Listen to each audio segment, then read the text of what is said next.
it's Valena with Aspire to the Self on this Witchy Wednesday, and today we are going to talk about Chiron and the story of Prometheus.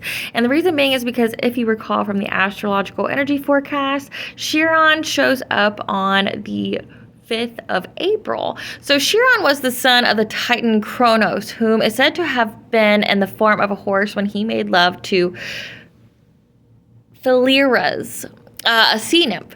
Their union resulted in the first centaur. Now, his mother rejected him as she found him to be completely repulsive, and the sun god Apollo adopted him.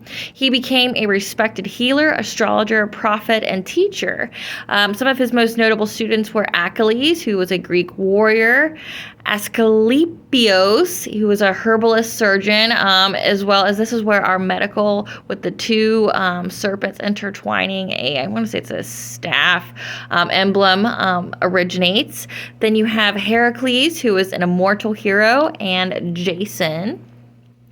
Chiron was forgotten by the world until November 1st, 1977, when astronomers discovered a celestial object orbiting the sun between Saturn and Uranus. Archetypes that are mostly reflected when this celestial object appears in the sky are direct spiritual awareness, a bridge between the realm of earth and the realm of spirit. So a connection between earth and heaven. Embodies the spirit of compassion and selfless service, therefore giving mankind the art of healing. His wounds that he gets symbolizes transformation through our pain and suffering to sources of great moral and spiritual strength. Because remember, he is the wounded healer, recognizing the beauty in our wounds and finding them as a source of strength that aids us and is a blessing versus a curse. The Story of Prometheus by Helen A Guerber, read to you by Valena with Aspire to the Self. At the time of the creation, after covering the newborn earth with luxuriant vegetation and peopling it with living creatures of all kinds, Eros perceived that it would be necessary to endow them with instincts which would enable them to preserve and enjoy the life they had received. He therefore called the youngest two sons of Iapetus to his aid and bade them make a judicious distribution of gifts to all living creatures and create and endow a superior being called man to rule over all the others. Prometheus and Epimetheus' first care was very naturally to provide for the beings already created. These they endowed with such reckless generosity that all their favors were soon dispensed, and none remained for the endowment of man. Although they had not the remotest idea how to overcome this difficulty, they proceeded to fashion man from clay. Prometheus first transmuted atoms cold for human clay. They first molded an image similar in the form to the gods, bade Eros breathe into its nostrils the spirit of life, and Minerva endow it with the soul, whereupon man lived and moved and viewed his new domain. Justly proud of his handiwork, Prometheus observed man and longed to bestow upon him some great power, unshared by any other creature of mortal birth, which would raise him far above all other living beings and bring him nearer to the perfection of the immortal gods. Fire alone, in his estimation, could effect this, but fire was the special possession and prerogative of the gods, and Prometheus knew they would never willingly share it with man, and that, should anyone obtain it by stealth, they would never forgive the thief.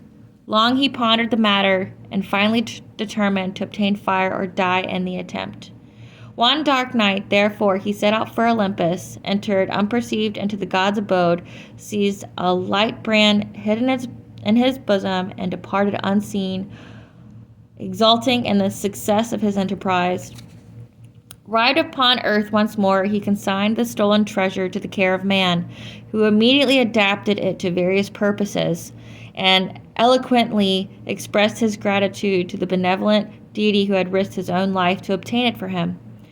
Of Prometheus, how undaunted, on Olympus' shining bastions, his audacious foot he planted, myths are told and songs are chanted, full of promptings and suggestions. Beautiful is the tradition of that flight through heavenly portals, the old classic superstition of the theft and the transmission of the fire of the immortals. From his lofty throne on the utmost peak of Mount Olympus, Jupiter beheld an unusual light down upon earth.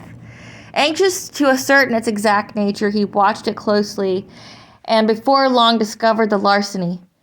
His anger then burst forth, terrible to behold, and the gods all quailed when they heard him solemnly vow he would punish the unhappy Prometheus without mercy. To seize the offender in his mighty grasp, bear him off to the Caucasian mountains, and bind him fast to a great rock was but a moment's work.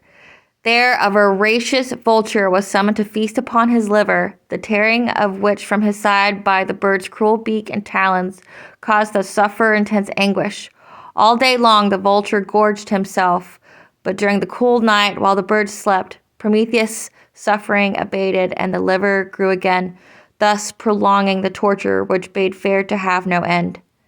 Disheartened by the prospect of long years of unremitting pain, Prometheus at times could not refrain from pitiful complaints, but generation after generation of men lived on earth and died, blessing him for the gift he had obtained for them at such a terrible cost. After many centuries of woe, Hercules, son of Jupiter and Alcmene, found Prometheus, killed the vulture, broke the adamantine chains, and liberated the long-suffering god. Now, Chiron, he actually gets wounded by one of his students, Hercules. Okay, so Hercules was visiting Chiron one day, and they both were examining Hercules' arrows. Now, the arrows were poisoned with the blood of hydra, and one of the arrows fell on Chiron's thigh, creating a wound so painful that Chiron wanted to die because it would never heal. So he decides to give up his life for Prometheus. So he gives up his immortality in exchange for freedom of Prometheus. And Prometheus is freed. Zeus then places Chiron's soul among the stars because he felt pity for Chiron and rescues him. And he later becomes the constellation of Sagittarius. Okay. All right, guys. Well, this is Valena with Aspire to the Self on this Witchy Wednesday. Till later. Bye, guys.